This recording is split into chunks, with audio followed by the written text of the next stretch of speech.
Novo izabrani član predsjedništva BiH Željko Komšić pozvao je predsjednicu Republike Hrvatske i premijera da nakon formiranja vlasti u Bosni i Hercegovini posjete tu državu. No to se vjerojatno barem za sada neće dogoditi, doznajemo iz naših izvora. Inače, nakon informacije da je Komšić službeno u posjetu Zagrebu, otkrilo se da se Komšić sastao s bivšim predsjednikom Mesićem. O ovoj temi BiH nakon izbora razgovaramo s našim gostima. Pozdravljam Amira Hodžića, predsjednika SDA u Republici Hrvatskoj. Dobar dan, dobrodošli. Dobar dan. Pozdravljam Marijana Knezovića, aktivista i blogera. Dobar dan, dobrodošli. Dobar dan i hvala na pozivu. Evo, gospodine Hodžić, kako komentirate ovaj poziv čelnim ljudima Hrvatske da posjete Bosnu i Hercegovinu i taj poziv je došao od gospodina Komšića. Taj susret, hoće li biti iznenađenje kao susret Trump i sjevernokorejski čelnik? Pa ne bi išao tako daleko. Mislim da mi nismo toliko udaljene dvije države da bi došlo do toga. Međutim, pozdravljam svaku takvu inicijativu, bez obzira s koje strane ona došla.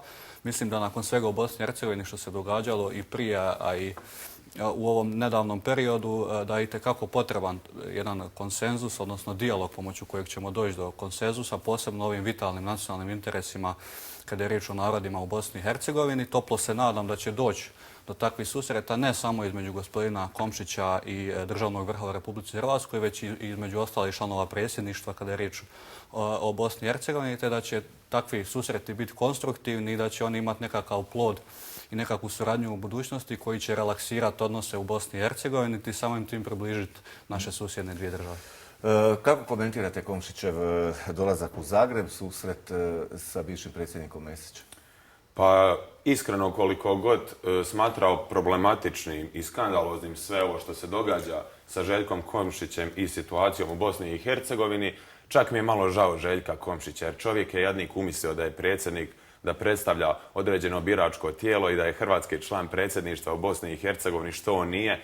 I žao mi ga, on se nema s kim sastati, pa njegovi glasnogovornici izmišljaju kako on ide na službene sastanke, on zapravo ide popiti kavu ili pojesti salatu sa nekim ko ne obnaša niti jednu jedinu funkciju. Koliko znam, Stjepan Mesić više nema ni ured bivšeg predsjednika, zato jer je i on ukinut. Tako da mi nije jasno kako službeni posjet Zagrebu može biti posjet čovjeku koji ne obnaša ni jednu službenu dužnost. To mi je malo nejasno, ali mi je opet razumljivo zato jer znam da trenutno hrvatsko vodstvo ne želi primiti Komšića i s njim razgovarati, niti to treba učiniti. Željko Komšić treba biti persona non grata u Hrvatskoj, zato on može doći naravno kao građanin Bosne i Hercegovine i kao čovjek i raditi što god želi u Hrvatskoj u skladu sa zakonima, ali on ne može biti sugovornik ni Vlade Republike Hrvatske, ni Ministarstvu vanjskih poslova, a pogotovo predsjednici države. Ali to može dovesti ovo što gospodin Hodžić kaže, zatezanje odnosa dviju država, što nije u interesu niti Bosne i Hercegovine, naravno niti Hrvatske. Ja mislim da je zatezanje odnosa dviju država grubo kršenje ustava jedne države, a da je taj ustav potpisala i druga država, to je Republika Hrvatska. Ako rješavamo probleme, onda valjda rješavamo korijen problema, a ne rezultat. Najbrži put do dobrih odnosa Republike Hrvatske i Bosne i Hercegovine je međusobno poštovanje i uvažavanje. Ako se netko međusobno poštuje i uvažava, onda se valjda prije svega poštuju i uvažavaju već postignuti dogovori, a jedan od tih dogovora je Dejtonski sporazum, što se ne čini. Što kažete na ovo? Pa ja shvaćam frustraciju gospodina Knezovića, ali dakle teza da je ovaj izbor neustavan ne stoji. Dakle, Ustav u Bosni i Hercegovini nigdje ne piše da Hrvata biraju Hrvati, Bošnjaka, Bošnjaci, Srbina, Srbi i tome slično. Isto tako ne postoji hrvatski član predsjedništva, niti bošnjački član predsjedništva, postoji članovi predsjedništva iz reda hrvatskog naroda, bošnjačkog naroda i tako dalje. Tako ne stoji ta teza da je izbor gospodina Komšića bio neustavan. Ono što je dakle problem je problem što nije promijenjen izborni zakon. Sad, moramo ući u genezu toga zašto on nije promijenjen. On nije promijenjen zato što je u stvari gospodin Čović 4 godine pripremao kampanju Željku Komšiću. Ja to tako volim reći. Kako? Izbore dobiva onaj ko probudi emociju kod svojih birača. Emocija kod birača je probuđena onda kada je gospodin Čović otvoreno zagovarao separatizam, otvoreno se sastajalo s Miloradom Dodikom, išao na noge u Beograd Aleksandru Vučiću, blokirao postizanje sporazuma s islamskom zajednicom, time grubo, da tako kažem, vrijeđajući osjećaje muslimana, zato što je ušao i dao si za pravo da preispituje određene termine koji su poznati samo ljudima koji doista prakticiraju islam. Dakle, da netko tumači što je džuma, što je hadž i tome slične stvari, mislim da to nikako nije dobro. Čak i ja kao musliman si nekada ne bi dao za pravo da ulazim u te nekakve teološke rasprave, postoje stručni ljudi za to. No na stranu to. Dakle, sve to što se događalo u stvari dovelo je do ovoga. Mene isto iznenadio izbor Željka Komšića. Kada sam sam sebi postavljao pitanje zašto je on dobio tako velik broj glasova, da sam shvatio u stvari da je to bilo zato što Bošnjaci nemaju alternativu. Oni imaju jedino Bosnu i Hercegovinu i na svaki spomen destabilizacije i rastakanja Bosne i Hercegovine oni naravno emotivno reagiraju, te samim tim je prirodan slijed događaja bio ovaj koji se dogodio. Pa evo vidimo kako gospodin Hodžić puno više zna o islamu nego o Bosni i Hercegovini. Bosna i Hercegovina je država 3 konstitutivna naroda i kada kažete da nije problematičan, možda nelegitiman ili neustavan, izbor Željka Komšića, onda bi trebali pročitati presudu Ustavnog suda koja kaže, presuda iz predmeta Ljubić, paragraf 47, kaže samo legitimitet predstavljanja stvara temelj za stvarno sudjelovanje i odlučivanje i to na svim razinama vlasti. Meni je drago da u Bosni i Hercegovini napokon postoji ozbiljan dio bošnjačke javnosti, počevši od akademika Muhameda Filipovića, koji je, ako se ne varam, jedan od suosnivača stranke Demokratske akcije. Drago mi je da imamo u Bosni i Hercegovini Harisa Silajđića, koji je još prije 10 ili 15 godina predvidio što će se događati ako Bošnjaci budu doživljavali Bosnu i Hercegovinu isključivo kao bošnjačku državu. Drago mi je čak i da je se pokazalo na primjeru otkaza koji je nedavno dobio Boris Dežulović kada je kritizirao Erdoana, koji se kontinuirano miješa u unutarnja pitanja Bosne i Hercegovine, a pogotovo mi je drago što imamo ljude kao što je recimo novinar Nedžad Latić, koji kaže kako je izbor Željka Komšića doveo Bosnu i Hercegovinu pred vrata pakla, ali su njega eto prije 7 mjeseci plaćenici Bakira Izetbegovića prebili u Sarajevu. Evo, dosta teške konstatacije. Izvolite, gospodine Hodžić. Pa evo, ne znam da je gospodin Knezović u tužilaštvu Bosne i Hercegovine ili da radi u MUP-u pa da zna ko je poslao plaćenike na gospodina Laća, a nemam takve informacije i ne bi se usudio time špekulirati. Isto tako je zanimljivo da izvlači one teze koje su u stvari potkrepa njegovih stavova. Ono što ja želim reći je to da su gospodin Čović je prije 4 godine bio izabran putem izbornog zakonodavstva, ono mu tada nije smetalo. Imao je pred sobom 4 godine da otvori sva ta pitanja, svu tu problematiku, on to nije napravio. Meni osobno nikako nije jasno kako gospodinu Čoviću može biti bliži Milorad Dodik i Aleksandar Vučić od Bakira Izetbegovića. Kako ne može doći do toga da sjede za stol s njim i rješava s njim pitanja kada su Bošnjaci i Hrvati u stvari izmiješani, žive kuću do kuću i stalo im je da dođe do sporazuma, do kompromisa pomoću koji će se riješiti sve ta problematika i sva ta pitanja koja su trenutno na stolu. Isto tako smatram pogrešnim smjerom to što se nekako uvriježilo to mišljenje da bi član predsjedništva iz reda hrvatskog naroda trebao više voliti Republiku Hrvatsku od Bosne i Hercegovine. Pa on upravo predstavlja Bosnu i Hercegovinu. Isto tako teza je, po meni se čini da je nekakva poželjna referenca u njegovom životopisu da je u nekakvoj vrsti sukoba s Bošnjacima, što nikako nije dobro.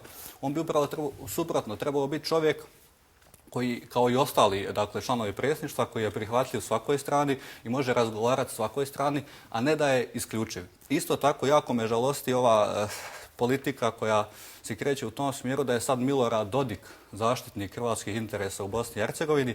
Ako je on to doista, onda neka više radi na povratku Hrvata u manji entitet i neka ne bira on njihove predstavnike u manjem entitetu, a vidimo da evo i gospodinu Knezoviću, volio bi da nešto kaže i o tome, da njima nije problem kad se u manjem entitetu biraju hrvatski predstavnici koji se izjašnjavaju kao Hrvati, a u stvari to uopće nisu, već predstavljaju srpske stranke u manjem entitetu, a problematiziraju odnos s Bošnjacima. Potvrdila se moja teza kako gospodin puno zna više o islamu nego o Bosni i Hercegovini, jer ne zna ni ime entiteta u Bosni i Hercegovini. Također, Milorad Dodik nije zaštitnik interesa Hrvata u Bosni i Hercegovini. Milorad Dodik je čovjek koji je svojim određenim potezima pomogao Hrvatima u Bosni i Hercegovini. Meni je apsolutno logično, kao i svako tko ima funkcionalan mozak, da Dragan Čović puno lakše može razgovarati sa Miloradom Dodikom nego sa Bakirom Izetbegovićem. Zato jer Milorad Dodik nije orkestrirao biračko tijelo vlastito da nametne političke predstavnike Hrvatima, što Bakir Izetbegović sa Strankom demokratske akcije jest učinio. To možemo vidjeti u Stocu. Kako se događa da u Stocu SDA pobjedi na županijskoj razini, da pobjedi na federalnoj razini, da pobjedi na državnoj razini, a da za člana predsjedništva isti ti ljudi koji su zaokružili SDA na 3 razine glasuju za Željka Komšića za člana predsjedništva. Znači, to je vaša biračka baza. I vi to prihvatite, ako ćete biti argumentirani. Prije svega moram primijetiti dakle, da gospodin Knezović ne poštuje odluke Ustavnog suda, te da i dalje govori županije za termine u Bosni i Hercegovini. Dakle, Ustavni sud je donio odluku da taj termin je protuustavan, te da se u stvari treba koristiti izraz kantoni. Prije svega ću ukazati na to. Isto tako ne znam iz čega crpi tu tezu da... Možete pročitati? Ja vas nisam prekidao, molim vas, nemojte ni meni. Dakle, ne znam iz čega crpi tu tezu da ja više znam o islamu. Ja znam kako se zove manji entitet u Bosni i Hercegovini, da ja preko mojih usta neće proći. To je jedan kontinuitet u mojim javnim nastupima. Ja se vraćam na ono. Dakle, ja ne volim rovovsku politiku. Ne volim biti u rovu. Dapače, dakle, treba sjesti za stol, razgovarati o svim pitanjima. Kada je riječ o ovoj zaštiti interesa, dakle, bio je jedan prijedlog, ponudio se HDZ u Bosni i Hercegovini, da se redefiniraju ovlasti Doma naroda tako da se točno definira što su to vitalni nacionalni interesi i kako ih zaštititi. Oni su to odbili. Dakle, njima je u cilju da imaju taj jedan kontrolni paket, takozvani, da kontroliraju 12 zastupnika Hrvata u tom Domu naroda, te time da mogu blokirati svaki zakon i prijedlog koji im se ne sviđa. Upravo zbog toga i postoji Dom naroda kako bi Hrvati mogli blokirati ono što im se ne sviđa sa vitalnim nacionalnim interesom, jer inače Dom naroda ne bi postojao. Imali bi jedan dom, a ne bi imali dvodomnu reprezentativnost, odnosno dvodomnu podijeljen parlament. Znači, koji je smisao onda Ustava Bosne i Hercegovine i Doma naroda, zašto se on ne zove Dom građana? Pa u čemu je onda problem definirati ovlasti tog Doma naroda?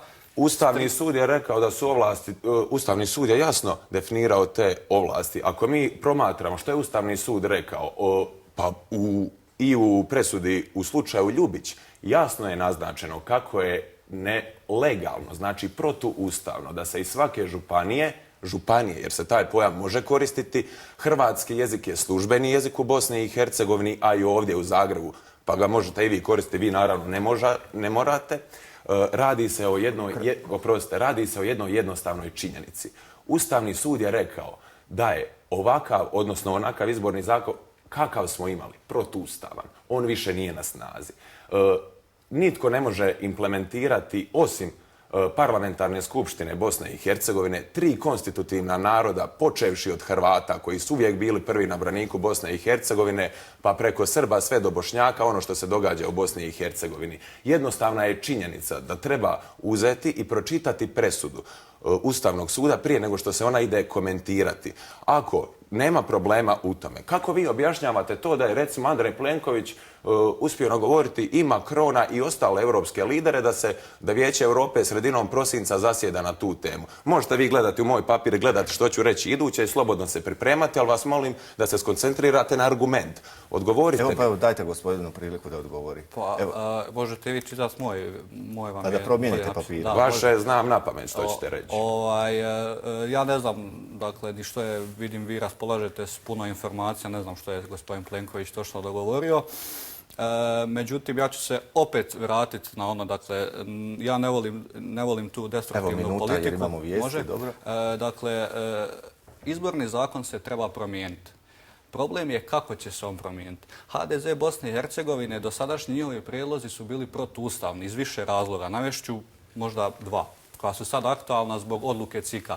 Dakle, izbori se moraju provesti prema popisu stanovništva iz 1991. godine, a ne prema onom posebnom iz 2013. godine, zato što nije završen aneks 7 Dejtonskog ugovora, ljudi se nisu još vratili na svoja ognjišta. I druga stvar, iz svakog kantona, prema Ustavu Federacije, dakle, mora biti izabran po jedan zastupnik iz reda hrvatskog, bošnjačkog i srpskog naroda. HDZ Bosne i Hercegovine to ne želi. Oni žele tamo gdje su Hrvati većina da nemaju uopće svog predstavnika, te time otvaraju mogućnost tužbe po recimo uzoru na Sejdić-Finci, da ljudi ne mogu biti zastupljeni i ne mogu participirati u vlasti. Ovako, samo da kažem, izrečena jedna kardinalna laž. Prijedlog Hrvatske demokratske zajednice nije protuustavan i on je bio na ocjeni ustavnosti i ocjenjeno je kako je prijedlog Hrvatske demokratske zajednice ustavan i kako Bošnjaci nemaju pravo na njega polagati vitalni, odnosno pozivati se na vitalni nacionalni interes. To je jedna činjenica. A druga činjenica je da kad govorimo o Bosni i Hercegovini, vi morate shvatiti da i sami koncept biranja iz svake županije po jednog od svakog reda konstitutivnog naroda u Dom naroda nije legalno. To stoji izrijekom u presudi Ustavnog suda koju vi ne čitate, odnosno ja sam uvjeren da ste je pročitali, ali da zbog svojih partikularnih političkih interesa to ne želite reći. Kratko, hoće li biti formirana vlast u Bosni i Hercegovini? Sudeći po ovome razgovoru u studiju mogli bi do sutra... Bez Hrvata neće. Bez Hrvata neće jer ne može. Pa ja vjerujem da hoće, vjerujem da će se i među predstavnicima Hrvata naći dakle, dovoljno zrelosti i mudrosti, dakle da neće biti dakle, neće ići ovim putem koji ide gospodin Knezović, te da će u stvari doći do tog racionalne odluke da se stvori vlast i da se na taj u stvari način, jer samo putem legalne i legitimne vlasti se mogu čuvati. Šta je legitimnost? Naučite što je riječ legitimnost. A sad nešto oko čega ćete se složiti sigurno. Bićete na tribinama u četvrtak na Maksimiru i navijati za Dinamo. Pa evo, hoćemo za Dinamo i nadam se da će Izet Hajrović zabiti gol. Eto. I Amer Gojak. A vi ste onako Dinamovac. Pa... Jesam, da. Eto. Gospodo, hvala na gostovanju u Studiju 4. Vjerujem da ćemo o ovoj temi još porazgovarati. Bilo je tu set pitanja i o odnosima Bosne i Hercegovine i sa Hrvatskom i sa Srbijom, ali kažem, bit će prilike da o tome razgovaramo. Hvala lijepo. Hvala.